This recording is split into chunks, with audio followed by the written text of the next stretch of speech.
আসসালামু আলাইকুম। আমি তানজিনা খঞ্জনি পেজ থেকে। আর এই সুন্দর চুড়িটা কিন্তু আমার সিগনেচার চুড়ি, মানে আমার ডিজাইন করা নিজস্ব আর কি। কেউ আবার ভাইবো না আগারগাঁওয়ের সিগনেচার কেক, সিগনেচার চুড়ি। এই চুড়িটা আমি 24 সাইজে নিয়েছি, আমার মাপ মতো আর কি, আমার হাতের। আর প্রথমে কালো সুতা পেঁচা নিছি, আর এদিকে একটা সিলভার কালারের মতো লেজ নিছি। এগুলা আসলে লেজের দোকানে পাওয়া যায়।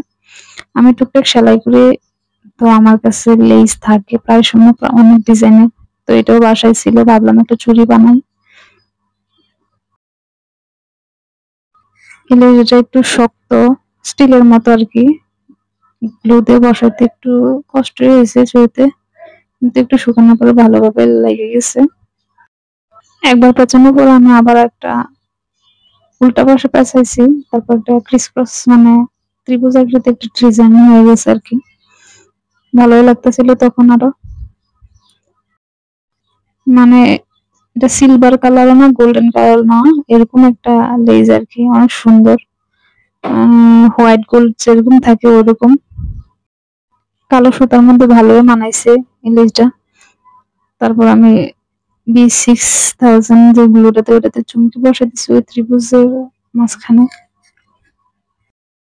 আমি আগে ভাবতাম আসলে চুড়ি আসলে বানানো অনেক সোজা, কিন্তু সুতা পেঁচানো চুড়িটা যে অনেক কষ্ট।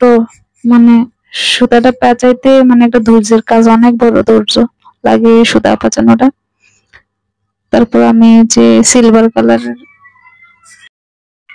কি বলে এটা, চুমকি, চুমকি গুলো লাগাই নিছি সুন্দরভাবে। জীবনে যে কত কিছু করলাম, কেক বানাইলাম, চুড়ি বানাই, তারপর আবার কাপড় সেলাই। আসলে মেয়ে মানুষ সবকিছু শিখে রাখা ভালো, যেমনটা আমি শিখি আর কি। তাও একদল পাপির দল আইসা বলে আমি নাকি কোনো কাজ পারি না, কাজ করি না।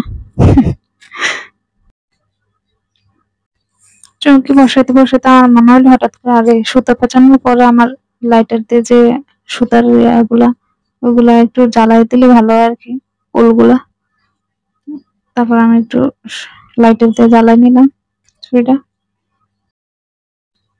তারপর আমি আর একটু ডিজাইন করার লেগে, একটু চাকচিক্য বাড়ানোর জন্য আমি এদিকে সিলভার কালারের যে জরি রংটা, ওটা গ্লিটার আর কি, ওটা দিয়ে পুরো চুড়িতে একটু ডিজাইন করে নিয়েছি ত্রিভুজের যে ইয়াটাতে।